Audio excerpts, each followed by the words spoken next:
Hypertension artérielle. Définition. La mesure de la tension artérielle au brassard avec stéthoscope fournit des informations sur la pression dans la circulation artérielle. Le cœur, qui se contracte et se relâche comme un muscle, pompe le sang dans les artères. La tension artérielle augmente et diminue en fonction de la phase de mise sous tension ou de relaxation du muscle cardiaque. Le pouls reflète la courbe de tension obtenue. Les vaisseaux sanguins peuvent également donner naissance à une pression. Les artères peuvent tout particulièrement se rétrécir ou se dilater car leur paroi contient également du tissu musculaire. La pression artérielle dépend donc du volume sanguin, de la résistance des vaisseaux, de la fonction de pompe du cœur. Cause. On distingue deux types d'hypertension artérielle. L'hypertension primaire ou essentielle, dont la cause n'est pas connue. Elle constitue une maladie en soi. L'hypertension secondaire, il s'agit d'une hypertension acquise suite à une maladie sous-jacente comme une insuffisance rénale chronique, une maladie des artères rénales ou des troubles hormonaux. Facteurs de risque. Tabagisme, consommation chronique d'alcool, café. Prédisposition familiale. Âge. Maladie diabétique, diabète de type I et de type I. Alimentation riche en sel et en graisse. Stress chronique. Médicaments, cortisone, médicaments amaigrissants. Réglisse. Consommation de drogue, cocaïne, ecstasy, amphétamine. Troubles, symptômes. L'augmentation de la tension artérielle est le plus souvent asymptomatique, ce qui peut être dangereux puisqu'une tension élevée peut provoquer des lésions au niveau du cerveau, des reins, du cœur et des yeux.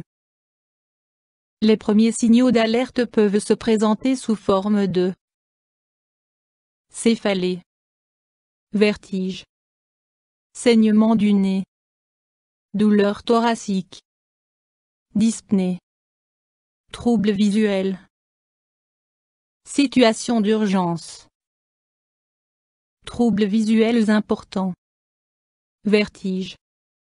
Nausées, vomissements. Céphalées importantes. Dyspnée importante. Constriction thoracique, angine de poitrine. Examen, diagnostic. Anamnèse avec prise en compte des symptômes, des facteurs de risque et des antécédents familiaux, infarctus du myocarde, accidents cérébraux. Mesure répétée de la tension artérielle dans diverses conditions et positions, debout, couché. Auscultation du cœur, de l'artère carotide, de l'abdomen. Examen du fond de l'œil. EEC, électrocardiogramme. Ergométrie, EEG d'effort. Enregistrement de la tension artérielle sur 24 heures, Holter. Analyse du sang et de l'urine, cholestérol, sucre, acide urique. Échocardiographie, ultrason. Échographie abdominale, ultrason. Options thérapeutiques. La prise en charge doit débuter par le traitement de la maladie sous-jacente, diabète, cholestérol élevé. Par ailleurs, il convient d'éliminer ou de traiter les facteurs de risque, réduction du poids, modification de l'alimentation avec conseil diététique, arrêt du tabac et de l'alcool, exercice physique régulier. Médicaments inhibiteurs de l'enzyme de conversion et antagonistes des récepteurs de l'angiotensine, agissent sur les hormones qui sont responsables de la régulation de la tension artérielle. Diurétiques, favorisent l'élimination de liquide et de sel, sodium, de l'organisme, ce qui réduit le volume sanguin et la tension artérielle. Bêta-bloquants, diminution du volume de sang éjecté par le cœur et réduction de la fréquence cardiaque. Alpha-bloquants, réduction de la tension artérielle par relaxation des vaisseaux.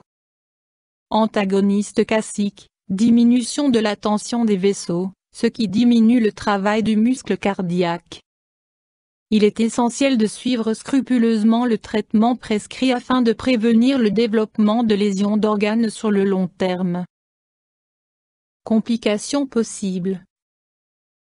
L'artériosclérose est un processus dépendant de l'âge qui est fortement favorisé par une hypertension artérielle concomitante. Parmi les maladies secondaires, on compte accident vasculaire cérébral, insuffisance cardiaque, infarctus du myocarde, angine de poitrine, lésions rénales, affection oculaire. YouTube Dr Alabé.